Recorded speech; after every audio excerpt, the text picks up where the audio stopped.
Welcome to Presswood Comics, and we are reviewing House of X. Issue 3. And let's go ahead and look at that cover. It's a variant cover. It's very cutesy. It says, "What? You said we could wear whatever we want now." It's pretty funny. Yeah.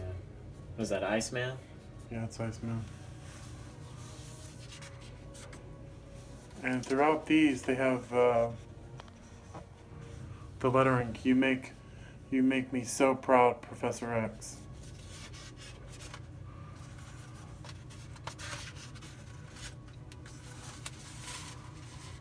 Starts off with Cyclops. It's done. I've assembled a team. Good mutants all who accept the mission for what it is. Basically, he's with Magneto and Xavier, and they're basically trying to talk him into dying for the cause of Krakoa.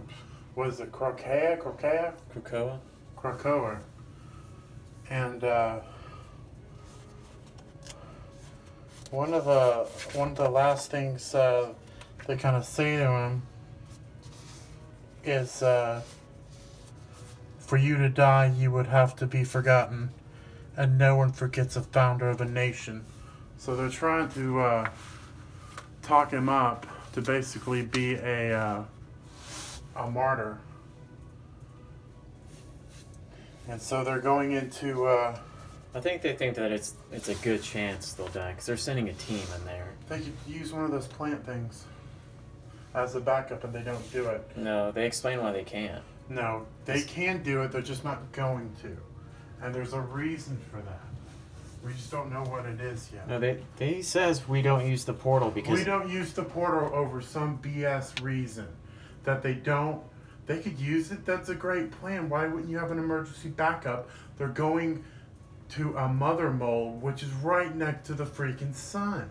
They're like, no, maybe they'll get some of our technology. There's some other reason. I mean, that's what they say. Yeah, that's what I'm saying. There's some other... Of course I would bring that if I'm going to have to go towards the sun. I'm not going to have my only escape be just the plane if I don't have to do it that way. I'll be like, I'm not going on your mission without a backup when we have a backup. We can almost teleport. Yeah. Well, they're also dealing with a lot of AIs that could potentially get all into Krakoa. Okay, so you telling me you're basically... It seems almost like a suicide mission, dude. It kind of seems like that. When you're going towards that, and it starts discussing all the Nimrod tech and all that, let's go ahead and go further in. I'm already talking about the comic. Oh, we haven't discussed... Oh, wow. Well, it tells you right Our show! I'll do what I want! They have actually a page explaining their terminology on certain things. So Master Mold is like... Go ahead and get closer to that, bro. Master Mold, Uh-huh. I think everyone knows by now what a Sentinel is. Then you that? have Master Mold, which is like it's a replicating adaptive Sentinel factory. It's self-aware and capable of creating drones. Basically... But it still has parameters. It can't be Right. more than that. But then you have Mother Mold that can be more than that. And basically, we'll be able to make super intelligent, AI, and then make AI, that AI can make more AI. Yeah, it can make it AI Sentinel by molding it. Make basically another version of itself and just keeps going. That's what that means. It's like the Grey Goose scenario, if anyone's into transhumanism, because the writer is obviously taking a lot of things from transhumanism. Google that, and if you don't know what that is, and this has a lot to do with it. The humans are so scared now, they're going to combine themselves with basically nanotech to advance themselves so they can stay relevant and not be just demolished by mutant kind now. Yeah, and the worst thing the Master Mold could potentially do after making an Omega Sentinel, which is turning a human with nanotech into a type of Sentinel, and then Cyclops mentions it before the mission. It's the last thing they want is a Nimrod to be made. Nimrod, a pure nano sentinel Nimrod. construct, anti-mutant. It's adaptive, self-aware, self-replicating, virtually indestructible. And so that's why they have to go. Yeah. You always have to say virtually, because you don't know. There's always a way to destroy everything.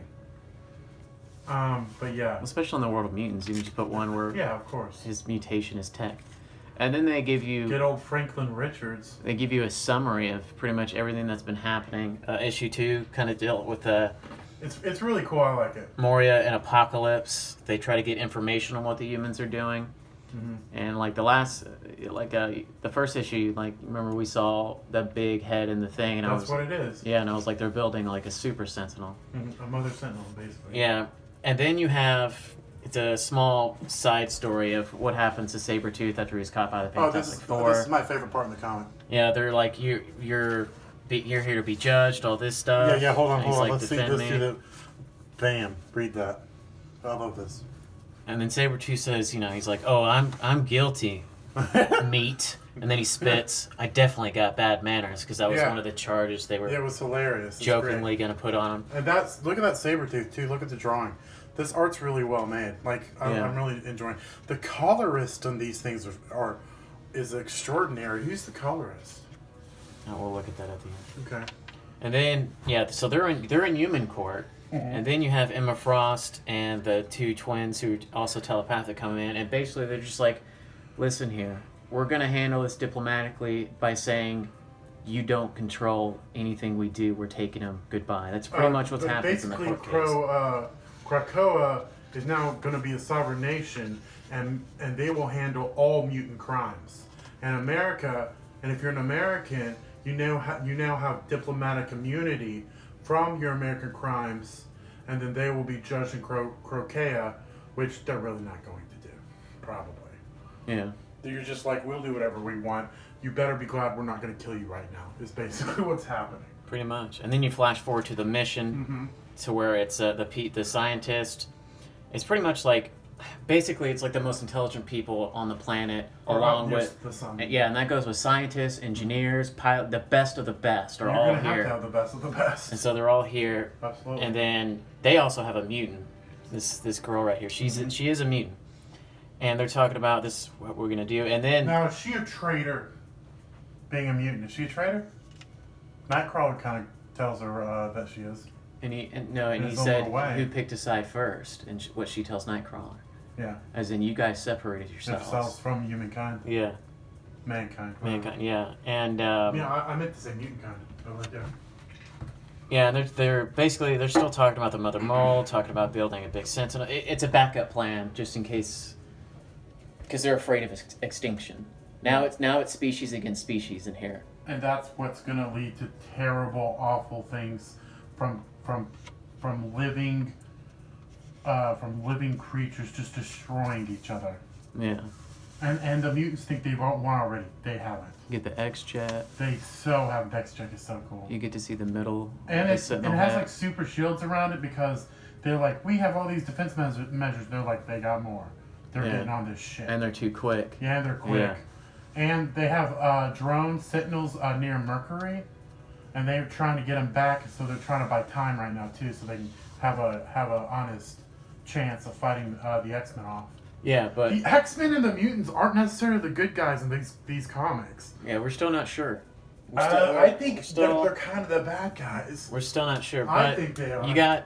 They send Nightcrawler ahead, obviously, because he can teleport, and he accidentally... And he's used for the purpose he should be used for. That's spying, and that's espionage, and that's what he needs to be used for. Yeah, and he meets up with the main lady scientist and the mutant. I can't remember her name. And then they have that whole discussion of, who is really a traitor. And the woman scientist is actually married to the captain of not the project, but probably of like the security / army force of it. You see your hand? None of that's on screen. Always look at the video. I'm not pointing, I'm just doing it in general. You are. But that's her husband. Yeah. They're like, we know where they landed, we're going to try to meet them there. And she's like, are you sure, blah, blah, blah. And then, because they're trying to blow up portions of the satellite to make it easier to get in. Yeah. Or space station. And then it's not a let's not give satellite. anything else away. There's a big ending. Yeah, and then... And it's really cool. Oh, but I want to show this one quote. Oh, there's something really cool, too. Hold on.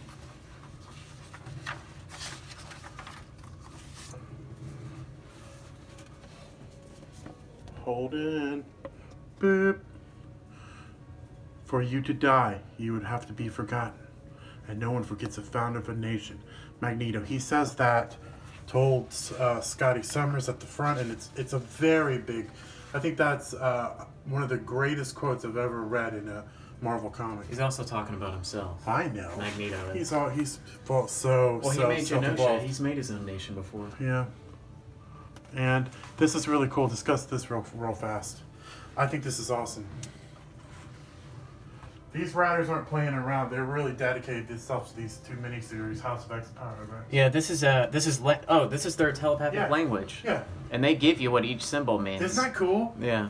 That's so cool. That's like the elfin language in like Lord of the Rings or Cleon. Yeah. In Star Trek. That's so cool. They have A means this symbol, B means this symbol, C. So yeah. So you might have to remember that because it might be putting little secrets in there for you. And stuff that you can now fully decode with this one.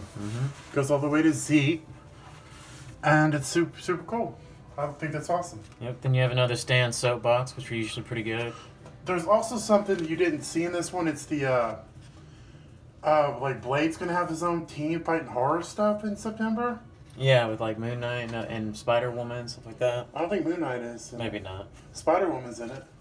Yeah, Spider Woman. I recognize a couple of names. Yeah.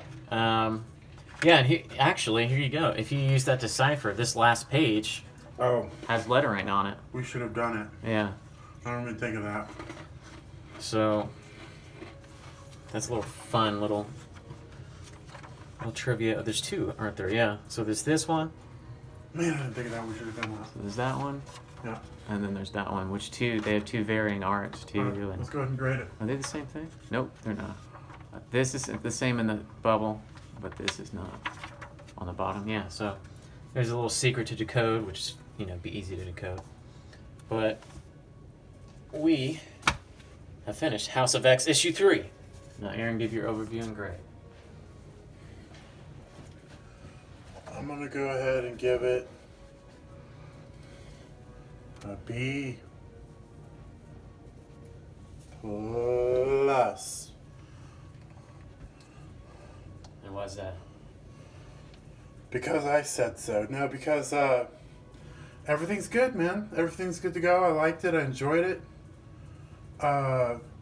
It's a cool story, cool mystery. I know the X-Men aren't necessarily good guys. I mean, it's unique. It's a unique storyline. I get why everybody's excited about this. So go ahead. Okay. I'm also going to give it a B minus. Why a B minus? Not as action-packed as I would have liked. It was still a good build-up. There were still some things that happened in that were cool, especially towards the end. I like seeing the art of course was good. So I mean, usually when you have a B, the art's good. Yeah. But I also liked how this issue is really hitting home what the X-Men have always been about, but never really touched on, and it's species versus species. Because that's just one aspect of X-Men. Well, Magneto has always tried to separate them, and Xavier was like, always. no, we need to be with the humans. We need to let them accept us and all be together. The whole racism part of the X-Men is just a small part that a lot of people focus on.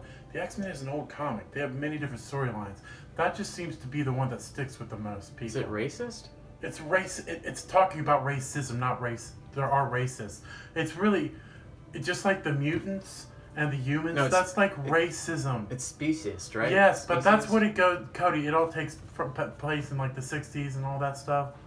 Racism, that's what it's based on. But anyway, go ahead. Outro. Oh, outro? Yeah, B minus, go buy this. Get it, buy the previous ones, get into it. And then remember, in brightest day, in blackest night, like, comment, and subscribe with all your might. All right, thank you.